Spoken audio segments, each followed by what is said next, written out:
Honorable Amit Sahana Manipur de Hangibaga Ngasi Kuki Singna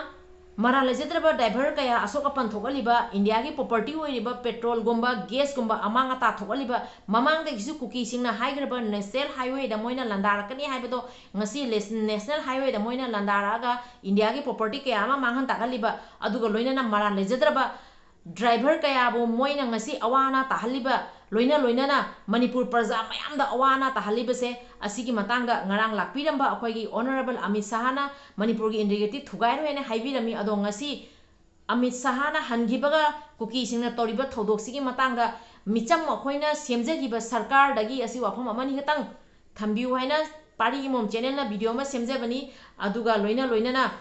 kuki singna toriba thodoksigi matangda Honorable Amit Saha amasung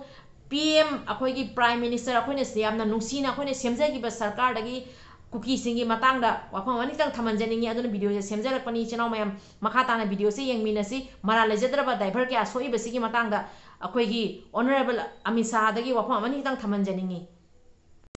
kuki na pam sidi akhoi diver mayam se hujik strength thadok pasine kuki na pami base aduga akhoi na hujik staring se thadok tragasu akhoi na soiba mayam se ubada akhoi na strength se amukamu paihan ningdia doidi akhoi na hujik tawdori base karino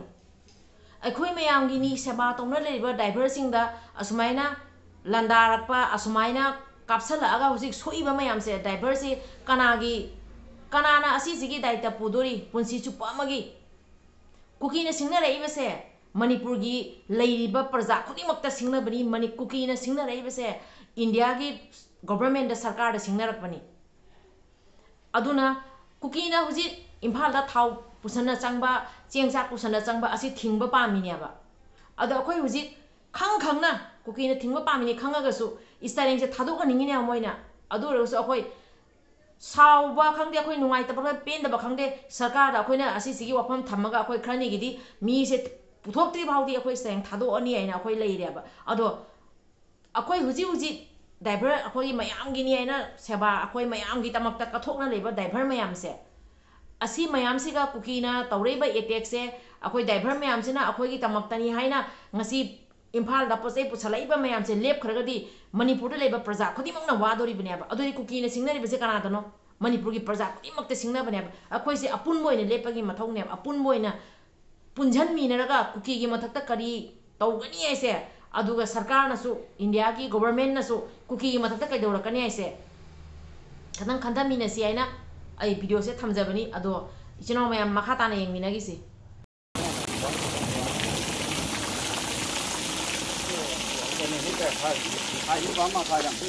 driver ni ba makhe gari khwa ya danger di do hiyo danger kuki na tawri sidi sarkar da singna bani government da singna bani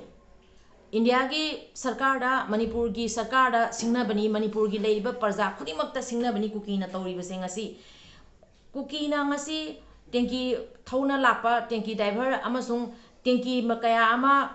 petrol kaya ama manghaliba gas kaya ama manghaliba ase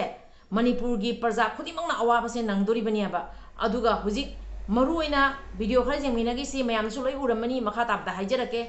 ado kuki na singna besidi government da India ki government da singna bani adu huji kai tawbata India ki government na aduga amuk aina haijagadabadi government haiba sarkar se semba se micham akhoina sembani aba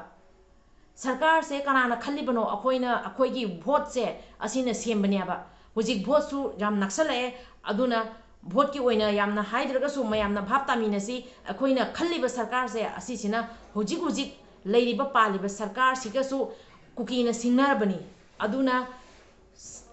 any party Congress party su BJP party su any party oijasunu imaleba ifrup izati asi nuksiba asi kanba ekoina matamam da apun moina lepmi narambado apun bai se kaino asi apun bo se ina lepaga imaleba kanbagi tamak tholakadaba miwo imaleba ki tamakta kana lepi imaleba ki tamakta kana leiriya base khallaga sarkar se mase akhoi apunbo ina khandhaminaraga semina si apam su matang siga haijauge ado hojik video ma samda yengmina gi si LPG pari mom channel na yengbiriba mayam punama pui kai khumnajari ngasi amuka hozai pari mom channel na myang yafam da thamoi ge bo afam khrazadang thamjage na video ma pura lae aduga loina na video siga soiran yawruk basu yengbiri bai chinau mayam punamk na ngakpi waina pari mom channel na mayang yafam da request tawjari aduga driver union amasung Aikhoi mayam gi ni aina akhoi mayam gi tamakta leibiriba driver ibung yu pai chinau mayam punamk pusu ai video siga soiran yawruk so ngakpi waina hozai pari mom channel na request thamjari adudi chinau mayam video se yengminarasi aigi oiba aigi thamoi ge wafam khazitang thamjage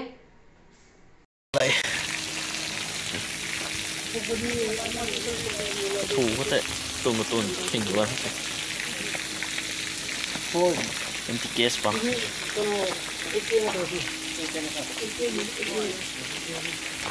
cái mà rôm mà lại有的小姐公公也有的呢。 cái này cái thùng chỉ biển rồi kèm lại thôi gì biển rồi rồi chưa cái nằm bên đó tôi rồi. thôi sao hay petrol rồi nè hả nè petrol rồi nè hả hay diesel không nè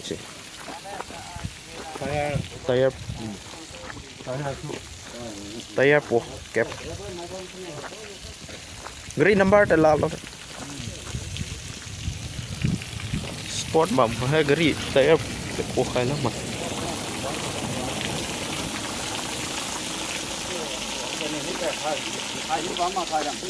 driver ni bam khai green khwa ya danger đi thôi hiểu danger để hết petrol ra srop jang mà cũng patha hay ni diesel này petrol so driver union bam phone su khai rồi có tăng ngầm cái này hiện tàu ấy danger bam này thế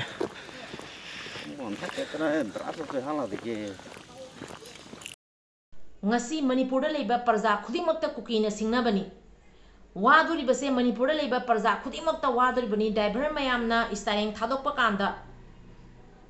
manipur da posai tangduri bani manipur da awaba se manipur da leiba parja khudimakna waduri bani aduga huji akhoi gi aramai chinau khangde khungai bai bungu pa khangde aduga loinana manipur da leiba parja khudimakna thau changjhalaktrabadi akhoi chatho sin da problem lakani sana ba thakta ma changjhalaktragadi akhoi kamaina hingakani adumaina huji kuki na pami base driver mayam se style thadokan ba moina akhoi gi weak point se kadai da leige asi se akhoi di saurabani na akhoi di style thadoni ba kaino akhoi gi driver kari mara leirage ba akhoi gi bung upai kai mara leirage ibung upa na ngasi asuk yamna soi base youtube siga e thangat pa yada bagi ibung upa sigi soi ba phibam se khong simagi punsi supami gai thau ya ne bi thajadare asuki mate khongning sima loi chat khare ba asuk sathina soe ba ase kana gi tamaktano manipur da leiba praja manipur da leiba mipung khuding makki ni haina posai pusalakna chumnagi gari thaujari ba akhoi mayam gi tamakta duty tawjari ba driver ichi ibung upa ichi naw sing maran karino kuki na moide kari gi landara ino ba moina kapthari ba maru mayam moina huji loithoi ba gas ase india ki property ne ba government ki property ne ba gas ta moina gas huji loina leakage hoina gas pano paithoi ba thau mayam ma mangya ba ase kuki ne singnarebasy manipur sarkar amasung india gi sarkar da ne ba akhoi ne sarkar da yam takcha bagi ma thomati sarkar ha ba sarkar se khanliba se akhoi ne khanbani aikhoi ne sarkar sembani akhoi gi ngakpi senbina ba akhoi gi mapi mapane na akhoi ne yam thaja ba loine na akhoi na sarkar sembani sarkar phaba phatta ba asi kasum leite sarkar phaijo hairo sarkar phate jo hairo to maru oina haijaga dabdi hujik tawriba thabak ase isiga sarkar na kari khalliba hujik soiba driver sing sina kanana daita pudoi bono punsi chupa amagi kanana yengbidori bono gari thobang amdoira ngamoidori ba chu khangde youtube siga thangat pa yada badagi aina akhoi gi soiba ibung yu pasigi aduki matuk soi ebada ase utpa yada bagi youtube ki rule khar lebanai ulakta bani khongning part sima loina chat khare ba asi kana gi tamakta ase akhoi gi kaisu mara lejatra ba driver mayam se awaba tahali base kari gi awaba tahali bana ba kuki mayam na tawri base सरकारना अथुबा मतमदा असि यंगम थोकपरा थोकतबरा सि वफन मा थमजगेबा अदुगा हाइजगदबदी ममांगदसु कुकीना हाइग्रबनी national highway दा मोइने attack तौगनी हैना हाइग्रबनी असि वारिसे असि से government दा डायरेक्ट सिंगना बनत्रो नेशनल हाईवे दा कुकीने अटैक तौगनी हाइग्रे अदु हुजिक सुम नेशनल हाईवे दा कुकीने अटैक तौरइबसिनी असुगुम मैम अमा ले अखोय मिचम ओइरगसु असुगुम नुंगाइतबा थौदोक क्या थोलकपसे असिसे अखोइना सेमगिबा सरकार की मफमदा अखोइना सि वाफमसे हुजिक यौहनजनिंगी माना लेजत्रबा अखोइ मैमगिनी हाइना ड्यूटी तौजरिबा ड्राइवर इबुंग इपा मैम नंगसि सोइबसे ममांगदसु ड्राइवर यूनियन इबुंग इपा मैमनसु खनिगी ममांगदसु मैम अमा नुंगाइतबा पेंदा मैम अमा फोंदोखरबनी अदो ngasi खुदमगा लोइनना मैमनसु सोशल मीडिया दा नेट लोइना उरमनी अदुगा सोइबा इबुंग इपा दुगिसु आई थांगा चनिंगबनी अदुकी मतिक सोइ हाइबसे असे अखो यूट्यूब की रूल खरा लेबने थांगपा ngамद्रे अदुना आइना हाइजगदबदी मणिपुर दा लेबा प्रजा खुदिंगमक हुजिक अपुन मोइना लेमिनरगा तौरिबसे करिनो कुकीना हुजिंग ngasiगी कुकीना तौरइबा अटैक से मणिपुर दा लेबा प्रजा खुदिंगमकते अटैक तौरपने ने सि वफनसिमा थमजगे अदुना अखो अपुन मोइना लेमिनरगा करी तौरगा फगनी हाइबसे असि खनमिनसि आइना होजाइदगी पारी मोम चैनल ना मयांगी अफमदा असि वफनसिमा थमजरकपनी अदुगा ड्राइवर यूनियन गी इबुंग युपाइ चिनाव सिंगनसु करी तौरगा फगनी अदुगा ngasi कुकी सिंगना तौरइबा मतौ मोम सिगी खलुरगदि अदुकी मतिक पेंदे अदुगा हुजिक सोइबा युंग उपा सिंगसेना ngasi वारिबसिगा अखोइना मुकम इस्टाइंग थादोकपिगनो हाइबसिसु अइ ngamjaroi